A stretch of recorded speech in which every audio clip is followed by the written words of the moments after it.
Bom dia! Hoje eu e a minha colega Carolina Viana vamos apresentar o nosso trabalho sobre a obra de José Saramago, O Ano da Morte de Ricardo Reis. Vamos falar principalmente sobre o espaço da cidade, como a deambulação geográfica e viagem literária e alguns encontros e diálogos entre Reis e Pessoa. Vai ser dividido em duas partes. A primeira parte vai ser a Carolina Viana, a moderadora, e a segunda parte vou ser eu. E vamos ter um formato de entrevista, dando assim alguma dinâmica mais interessante ao nosso trabalho. Portanto, vamos começar. Primeiro, vamos dar uma breve introdução, sendo que eu vou contextualizar a obra no tempo e no espaço, no tempo só, quer dizer, e a Carolina no espaço. Portanto, como sabemos, o Ano da Morte de Ricardo Reis decorre no ano de 1936, e é aqui que a maior parte da sua ação e história acontece. Esse ano, no início do século XX, era caracterizado como sendo um ano bastante inconstante e atribulado, graças aos grandes problemas políticos existentes na Europa na altura. Porque, todos sabemos, havia muitas crises democráticas e totalitárias, principalmente de carácter fascista. Em Portugal, estávamos em período de ditadura, sendo que o Estado Novo tinha o poder e este era liderado por Salazar. Pronto, contextualizando assim então o espaço, esta obra decorre principalmente na cidade de Lisboa, que é então tornado o palco da ação, e sendo então uma cidade bastante grande para a sua altura, é descrita por sua vez como sendo um labirinto, e também tornando-se um espaço silencioso, sombrio, chuvoso, acabando também por se tornar na maioria das vezes uma cidade bastante monótona. Esta cidade é então descrita desta maneira, com o objetivo de fazer uma breve alusão às circunstâncias políticas históricas vividas em Portugal nessa altura, circunstâncias essas como, por exemplo, o clima de tensão, ameaças e perseguições, juntamente com a restrição de liberdade e de expressão do povo. Portanto, vamos agora começar assim um pouco com umas perguntas em relação à deambulação geográfica e viagem literária. Peço-te se nos podias fazer uma pequena introdução a este tema da deambulação geográfica. Certamente. Portanto, uma pequena introdução. Obviamente que o livro, sendo chamado O Ano da Morte de Ricardo Reis, a principal personagem é realmente Ricardo Reis. Este, após 16 anos exilado no Brasil, volta para Portugal, a Lisboa. Ele nota, porém, que pouca coisa tinha mudado, mas tinha muitas indicações que o país sentia-se estagnado. Como já referi, Ricardo Reis desembarca em Lisboa, e assim esta cidade conduz-lhe a vários tipos de deambulação, principalmente de natureza literária. Assim, a cada passo dado por parte da personagem pela cidade, é possível identificar referências a obras e a autores da literatura, tanto portuguesa como mundial. A sua jornada deambulatória assenta numa série de visitas ao longo da obra a locais como a Rua do Comércio, Terreiro do Paço, Rua do Crucifixo, Chiado, Praça da Figueira, Rua da Alecrim, Bairro Alto, Cemitério dos Prazeres e Alta Santa Catarina. Obviamente, todos estes na cidade de Lisboa. Por fim, sobre a viagem literária de Ricardo Reis, remete também, muitas vezes, para diversos textos, frequentemente da Bíblia. E na evocação de vários autores, nomeadamente Fernando Pessoa, Alberto Queiro, Álvaro de Campos, Camões, Essa de Queiroz, Cesário Verde, Almeida Garrett, Jorge Luís Borges, Dante, Cervantes e Virgílio. Muito bem, portanto é possível ver que esta tal deambulação por parte desta tal personagem transmite também um sentimento assim, de reflexão e interiorização da situação do país. Então é isso que gostavas também de dizer. Sim. Como em muitos textos, a literatura e a arte, etc., costuma refletir sempre sobre os sentimentos do povo por causa da situação do país. E, obviamente, nesta altura, Portugal estava numa altura, em termos políticos e sociais, bastante negativa, com pouca liberdade por causa da ditadura. Isso é refletido nos textos, não só de Ricardo Reis, como também de muitos outros autores na altura. Claro. Portanto, aprofundando assim um pouco mais acerca do tema da deambulação, portanto, vemos que ao longo da obra vão sendo então apresentados alguns locais de referência que acabam por se destacar por carregar uma certa simbologia. Então vou-te perguntar o que é que tens a dizer acerca da estátua do Damastor e de Camões. Sim, dois dos principais locais que nós vamos referir no texto, que encontramos que tem grande simbologia e grande significado do texto, do Ano da Morte de Ricardo Reis, é primeiro o Damastor e, como a Carolina já referiu, também a estátua de Camões. Sobre a primeira, Como todos sabemos, aparece na obra dos Lusíadas. Neste caso, o Adamastor era considerado como um obstáculo para os navegadores portugueses. Nos textos de Saramago, o local onde o Adamastor se encontra representa um obstáculo para o povo português, ou seja, graças à altura em que se vivia, o Adamastor era representado pelo Estado Novo, que era realmente o grande obstáculo vivido em Portugal na altura. Também, nos Lusíadas, o Adamastor era rejeitado pela deusa Tétis. Na obra de Saramago, como todos sabemos, Ricardo Reis é rejeitado por Marcenda, ou seja, tinha esta ligação. De seguida, sobre a estátua de Camões. Na obra de Saramago, a estátua de Camões representa um ponto de referência, ou seja, um ponto orientador para Ricardo Reis na cidade de Lisboa. Na cidade de Lisboa, que obviamente ele já não conhecia tão bem, por não estar lá durante mais de 16 anos. Muita coisa tinha mudado desde então. Também, a estátua está associada ao número 8, este que associa-se ao equilíbrio. Também, algumas referências, há mais referências do número 8, como por exemplo, 8 anos após Ricardo Reis ter saído para Lisboa, foi construída a estátua, e depois de 8 anos da estátua ser construída, Ricardo Reis regressa à pátria. Bastante interessante. Então também podemos ver que os números estão associados então, à simbologia nesta obra. Consegues dizer se há mais algum número com simbologia? Há várias situações de simbologia na obra, sendo estas, como já referi, muitas vezes sendo ligada não só a locais, objetos, etc., mas também a números, ou seja, uma simbologia mais quase que imaginária, exato. Portanto, para além do número 8, também há a simbologia do número 9, que no texto representa o tempo de gestação de um ser humano, que neste caso é a gravidez de Lídia. Também é o tempo de espera para Portugal voltar à liberdade. Gravidez essa que não era a mais desejada. Claro. Portanto, muito bem, então podemos agora mudar um pouco do tema, que vamos falar assim, um pouco da viagem literária. Notamos então que alguns escritores são representados no decorrer desta obra. Podes referir-nos quem são e como estes são parecidos na obra? Tudo bem. Como já referi, imensos são os autores e literários que são referidos na obra, porém, neste caso, eu vou apresentar os 3 principais, que são Luís de Camões, Cesário Verde e Fernando Pessoa.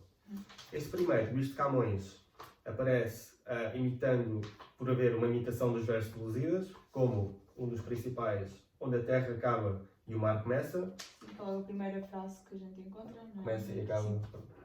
Para além desta, há também muitas outras que aparecem várias vezes ao longo da obra. Também, como já foi referida, está presente a estátua de Camões e o Adamastor, que aparecem em textos de Luís de Camões. Logo também destaca a produção camoniana e a sua importância na altura, como já referi anteriormente. De seguida, em relação ao Cesário Verde, este viu o espaço da cidade de Lisboa como algo destrutivo e confinado, tal como Ricardo Reis, que descreve a cidade de Lisboa como um labirinto. Ambos estes têm uma grande referência à deambulação geográfica. E por fim, Cesário Verde contesta um passado glorioso e um presente estagnado e moribundo. Como já referi, na altura vivia-se um sentimento de escuridão em relação ao país, portanto Ricardo Reis também tem essa referência. Por fim, em relação a Fernando Pessoa, este é o próprio que constrói a personagem de Ricardo Reis, está presente em várias conversas entre o ortónimo e o heterónimo. Há várias citações de versos do ortónimo e os principais heterónimos, novamente. Por fim, é válido dizer, e é importante dizer, que Fernando Pessoa não aparece na obra, as conversas de Pessoa com Ricardo Reis não aparecem no modo físico, ele aparece sempre como uma fantasma.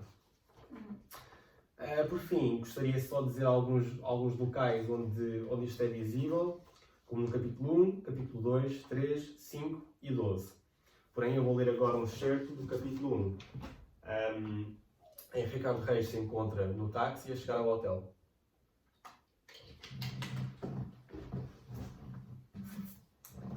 Portanto, neste excerto que eu vou ler, como já referi, Ricardo Reis está no táxi a chegar ao hotel, está no primeiro capítulo, ou seja, logo no início do texto. A avenida por onde seguiam coincidia, no geral, com a memória dela. Só as árvores estavam mais altas. Nem admira. Sempre tinham sido 16 anos a crescer, e mesmo assim, se na opaca lembrança guardava frondes verdes, agora a nudez invernal dos ramos apoucava a dimensão dos renos. Uma coisa dava para outra. A chuva rareara, só algumas gotas de espessas caíam, mas no espaço não se abrira nenhuma frincha de azul. As nuvens não se soltaram umas das outras, fazem um extensíssimo e único teto cor de chumbo. Tem chovido muito? Perguntou o passageiro. É um dilúvio. Há 2 meses que o céu anda a desfazer sem água, respondeu o motorista, e desligou o limpa-vidros. Poucos automóveis passavam. Raros carros elétricos, um ou outro pedestre que desconfinadamente fechava o guarda-chuva. Ao longo dos passeios grandes, charcos, formados pelo entupimento das sarjetas. Porta com porta, algumas tabernas abertas, lôbregas, as luzes viscosas cercadas de sombra, a imagem taciturna de um copo sujo de vinho sobre um balcão de zinco. Estas frontarias são a muralha que oculta a cidade, e o táxi segue ao longo delas, sem pressa, como se andasse à procura de uma brecha, de um postigo e uma porta de traição, à entrada para o labirinto. Portanto, aqui claramente está presente a deambulação. Ricardo Reis havia há pouco tempo chegado a Lisboa. Ele estava a deambular sobre as diferenças que ele sentia desde agora, quando tinha chegado, e há 16 anos, quando tinha ido para o Brasil. Muito bem, não tenho mais questões a acrescentar. Muito obrigado.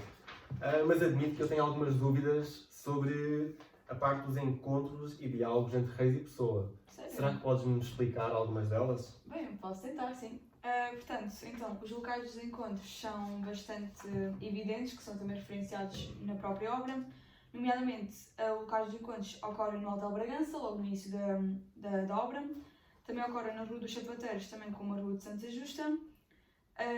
Também no Alto de Santa Catarina e mais para o final da obra ocorrem maioritariamente na casa de Ricardo Reis. As temáticas abordadas nesses tais encontros remetem então para o regresso de Ricardo Reis a Portugal, que é logo visto no primeiro encontro entre Reis e Pessoa, no capítulo 3. Também eles falam sobre os aspectos da vida e da morte, tal como as discussões sobre os lados da vida, presentes no capítulo 4. Também no capítulo a seguir, capítulo 5, falam sobre o envolvimento de Lídia com Ricardo Reis, que eu posso especificar e dando um exemplo mais para a frente. Outra das temáticas é Lídia e Marcenda, em si comparam as duas figuras femininas, uma à outra, e ambos no capítulo 13 falam do amor, da instituição de Portugal e também da obra Mensagem, portanto é uma referência também.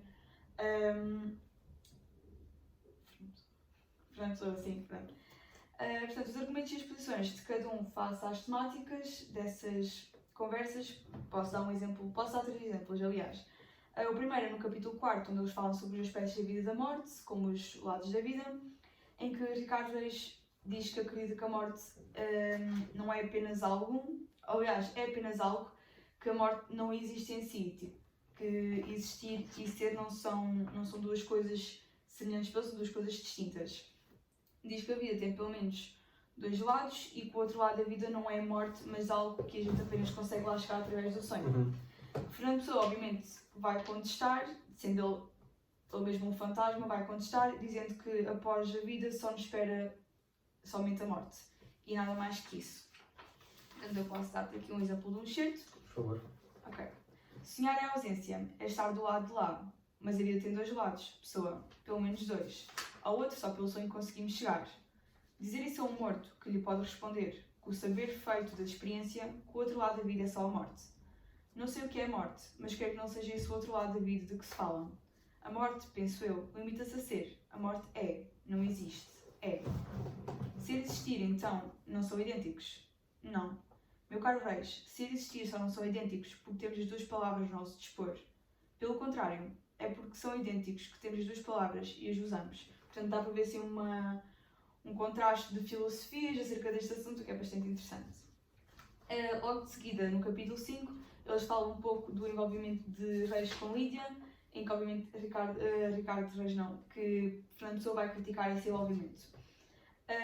Vai então criticar o envolvimento de Ricardo Reis com Lídia, dizendo e afirmando que ela é somente uma criada de hotel, e vai assumir então Ricardo Reis como uma decepção, pois esperava mais de um intelectual como ele, afirmando também que ele acabou por se tornar cativo de Lídia. Ricardo Reis vai então discordar da opinião de Fernando Pessoa, afirmando que ele continua o mesmo e que não se tornou cativo de ninguém, e também acaba por defender de certa forma Lídia, dizendo que Fernando Pessoa não o conhece como ele, por isso não tinha o direito de a julgar só pelo seu estatuto social. posso dar-te assim um pequeno cheiro também. Não vamos pedir, isto passa-se no Hotel Bragança, Uhum. que Ricardo estava então à espera da chegada de Lídia e entretanto chega Fernando Pessoa. Não vamos poder conversar muito tempo, talvez me apareça uma visita. Há de concordar que seria embaraçoso. Você não perde tempo, ainda não há 3 semanas chegou e já recebe visitas galantes. Presumo que serão galantes. Depende do que queira entender por galante, é uma criada do hotel. Meu caro Reis, você, um esteta íntimo de todas as deusas do Olimpo, a abrir os lençóis da sua cama a uma criada de hotel, a uma serviçal. Eu que me habituei a ouvi-lo falar a toda a hora, com admirável constância, das suas Lídias, Nérias e Chloes, e agora sai-me cativo de uma criada. Que grande decepção. Portanto, dá para ver bastante a decepção de Fernando Pessoa, porque ele via sempre Ricardo como uma pessoa importante, como uma pessoa bastante... É, o doutor. Exato, um esteta, uma pessoa inteligente, e não estava à espera que ele acabasse por se envolver sexualmente com uma criada. Claro. Até porque há uma discrepância de estatutos sociais e ele não aceitava isso simplesmente. Finalmente, o último exemplo que eu te posso dar é no capítulo 10, que ocorre na nova casa de Ricardo Reis, onde o tema abordado é a solidão. Portanto, neste capítulo, a pessoa visita Ricardo Reis na sua nova casa e, como Ricardo Reis tinha-se acabado de mudar para lá, ele ainda não estava muito acostumado à sensação de não ter ninguém por perto, era somente ele naquela casa. E pronto, a pessoa então visita Reis no primeiro dia em que ele se muda, nomeadamente à noite, e age, quando é convidado para entrar, a pessoa age primeiramente a entrar, a sentar-se numa cadeira confortavelmente e começa a dar em volta, analisando a casa com um ar assim mais crítico, questionando a casa assim, afirmando que tem um ar assim um pouco triste. Ricardo vai então concordar com a opinião de Fernando Pessoa, dizendo que todas as casas que não estavam ocupadas adquiriam esse ar assim mais medonho.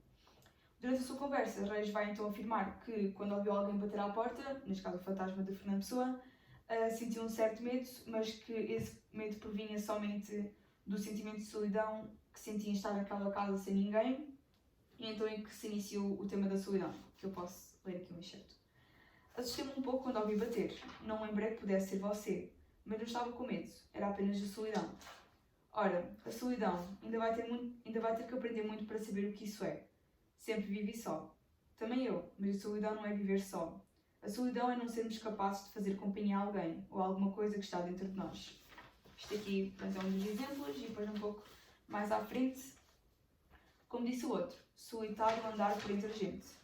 Pior do que isso, solitário estar onde nem nós próprios estamos. Estou hoje de péssimo humor. Tenho os meus dias. Não era dessa solidão que eu falava, mas de outra, esta de andar connosco, a suportável, a que nos faz companhia.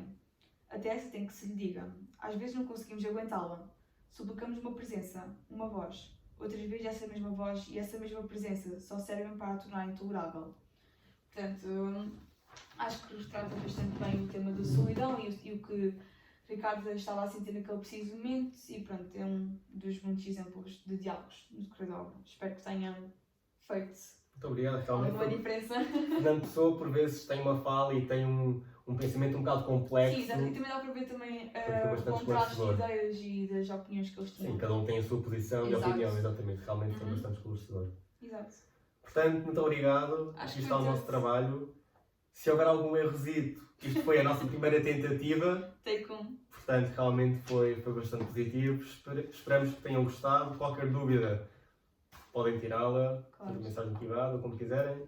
E aqui está. Espero que seja uma mais-valia para o vosso estudo. E boa sorte. Boa sorte, obrigada. Obrigado.